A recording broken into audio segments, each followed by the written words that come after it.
Hello,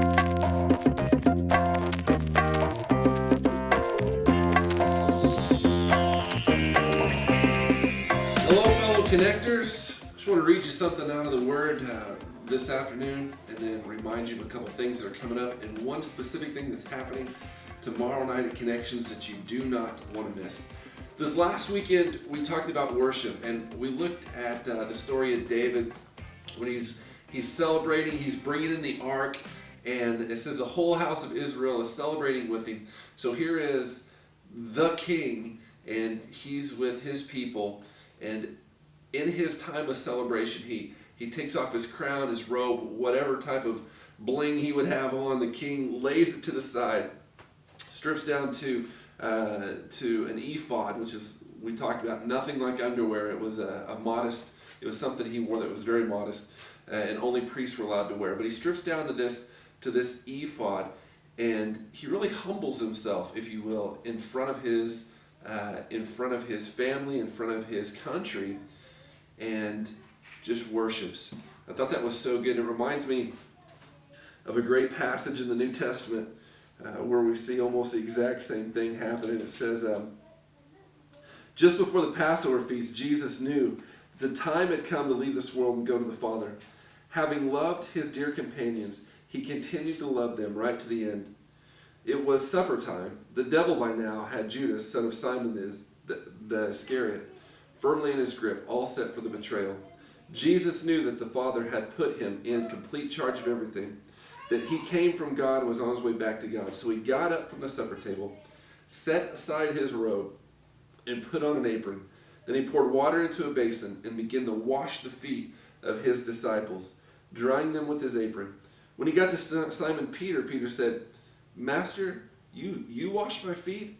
Jesus declared, "You don't understand now what I'm doing, but it will be clear enough to you later." Peter persisted, "You're not going to wash my feet, ever." Jesus said, "If I don't wash you, you can't be part of what I'm doing." "Master," said Peter, "not only my feet then, wash my hands, wash my head." I think it's really good because here's a parallel passage in the New Testament where Jesus humbles himself in front of his men. He sets aside his crown, if you will, here for a minute, and just puts on an apron and gets down in front of his men and washes their feet. It is really his act of service, even his act of worship in front of the Heavenly Father. So let me encourage you this week to continue to worship. And I've been challenging everyone to spend about 10 minutes a day in prayer, just worshiping God and thanking him for who he is. I want you to know I've been keeping up with that myself, and I hope you are too. A couple announcements really quick I want to throw your way. First and foremost, tonight, just after 5 o'clock at Tully Park, which is just north of Cherry Lane in Linder, we're having a barbecue and live, loud music. It's going to be a great time.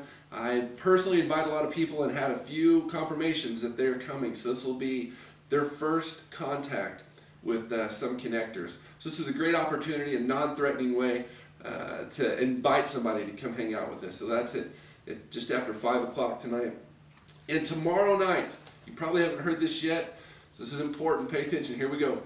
Tomorrow night for Father's Day, we are taking Father's Day pictures, family pictures, completely free. We have lights, we have backdrops, we have a couple of great photographers that will be there to shoot pictures, completely free. So after service, while we're in the gym eating cookies and drinking coffee and just hanging out, we'll have everything set up where you and your family can just jump in and take a half dozen, whatever. It's free. Take as many as you want, I guess.